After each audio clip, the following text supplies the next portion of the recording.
ज्योतिराव फूले की पुस्तक गुलामगिरी के पिछले एपिसोड में हम इसके 9वें भाग को कंप्लीट कर चुके हैं, जिसमें हमने जाना कि वेदों की उत्पत्ति कब और कैसे हुई। महात्मा फूले ढूंढीराव को समझाते हुए कहते हैं कि परशुराम की मृत्यु के बाद ब्रह्मा की राइटिंग्स को देवर्षि या ब्रह्म ऋषियों ने कंपाइल करके 3 पार्ट्स में डिवाइड कर दिया और उसे ही इन्होंने 3 वेदों का नाम दिया। उसके बाद अपने पूर्वजों से इन्हें जो भी कच्ची पक्की कहानियां याद थी, उसमें अपनी इमेजिनेशन को डालते हुए कुछ इन्होंने कविताओं की रचना करी और उन कविताओं को कंपाइल करके चौथा वेद बना दिया।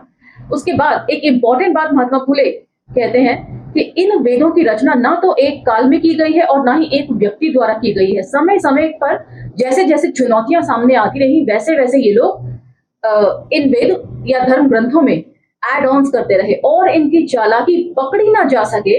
इसी वजह से यहाँ के शूद्र अति शूद्रों को इन्होंने अज्ञानी बनाकर रखा, पढ़ाई लिखाई से दूर करके रखा। अपनी बात को पुख्ता तौर पर समझाने के लिए वे रेफरेंस के तौर पर मनु संहिता के कुछ श्लोकों का रेफरेंस भी हमारे सामने रखते हैं कि कैसे मनु संहिता में जो बातें लिखी गई हैं वो उससे हजारों साल पहले लिखे गए वेदों में भी पढ़ने को मिलती हैं। इन सब चीजों के ऊपर चर्चा हमने पिछले एपिसोड में कर ली थी। अब हम चर्चा को यहाँ से आगे लेकर चलेंगे और इसके 10वें भाग की तरफ बढ़ेंगे। तो चलिए मेरे साथ। जय भीम, मैं शालिनी और आप देख रहे हैं अंबेडकर नामा।